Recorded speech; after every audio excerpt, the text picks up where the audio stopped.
Hey, beautiful people. How are y'all today?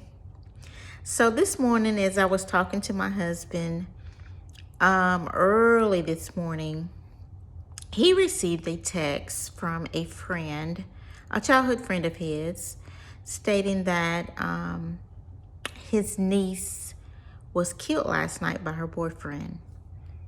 I don't want to say it was domestic violence, but most of the time, a situation like that, it usually is.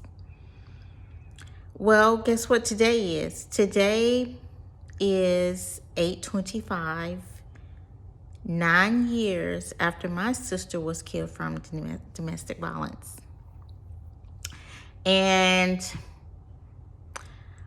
I just say that to say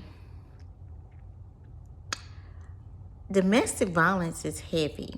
It's very, very, very, very heavy. And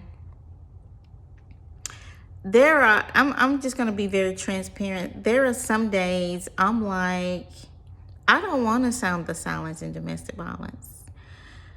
And I say that because I have journeyed a long way from her death. It's been 9 years.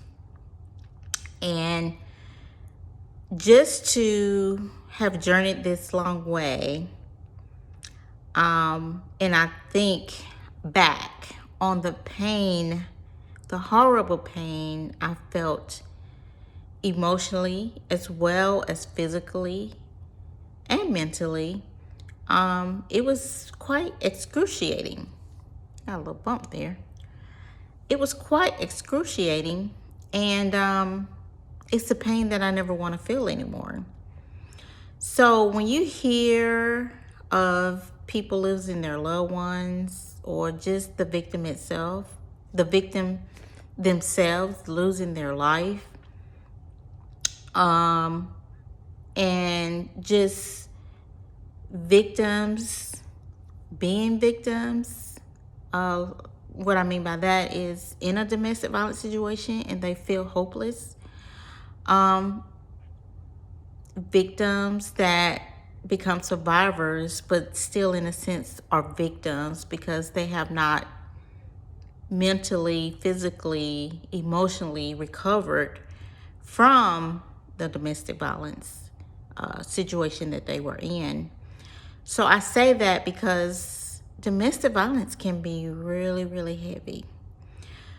But Cheryl always remind me that sound the silence in domestic violence is her voice, and she uses my vessel through it. So with that situation this morning with the young lady, and then today being her death, the day she died, the date she died, it just, she's always pushing me or giving me a nudge to let me know that, honey, sis, you got to keep going, you got to keep moving. And she lets me know that you cannot save anyone, but you can inspire someone. And it's through your voice for my voice as a vessel. And she always reminds me that, hey, you were sitting at the table. You felt out of place. You had people tell you that you wouldn't understand because you've never been a victim. But hey, your voice through my voice has helped or inspired so many. So please, sis, keep going. You were built for this. You were built for this. You were built to sound the silence in domestic violence. So keep doing what you're doing. And if anyone knows my sister, she's like, honey, that's my name on there, Cheryl Neecie Bethea. And you ain't finna let this go. That's my sister. People that know her know what I'm talking about. My sister could be a mess. She was something else. That Cheryl Neecie Bethea was something else.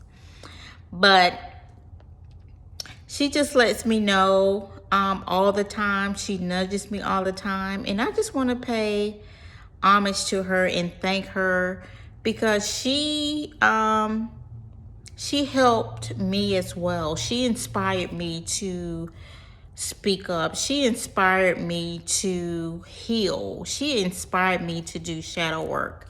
She inspired me to be that voice. She inspired me to tell her story. She inspired me in so many ways. And I just want to thank her. And that I'm letting you know, sis, we're not going to let you be forgotten. She said, you can't let me be forgotten. No, ma'am, I'm not finna have it. And I tease my niece all the time. I say, when I'm dead and gone, I'm gonna hunt you down, me and your mama, if you let this organization go. So that's what I wanted to get on here and say. Rest in power, Cheryl Neecie Bethea. Thank you for being my spiritual team leader. You are my spiritual team leader, my guiding angel. That voice when I'm feeling like I don't feel like it today, sis. Someone will call me, just like someone already has called me about the Pamper Drive in October. Someone will call me, some will applaud me, someone will just say, what we doing, sis, or let's partnership with this, whatever. Someone will call me about domestic violence, and I know that's Cheryl. That is Cheryl. That's Cheryl. So I love you, sis. I miss you, and I thank you so much for being the sister that you have been in life as well as death. Y'all have a beautiful day.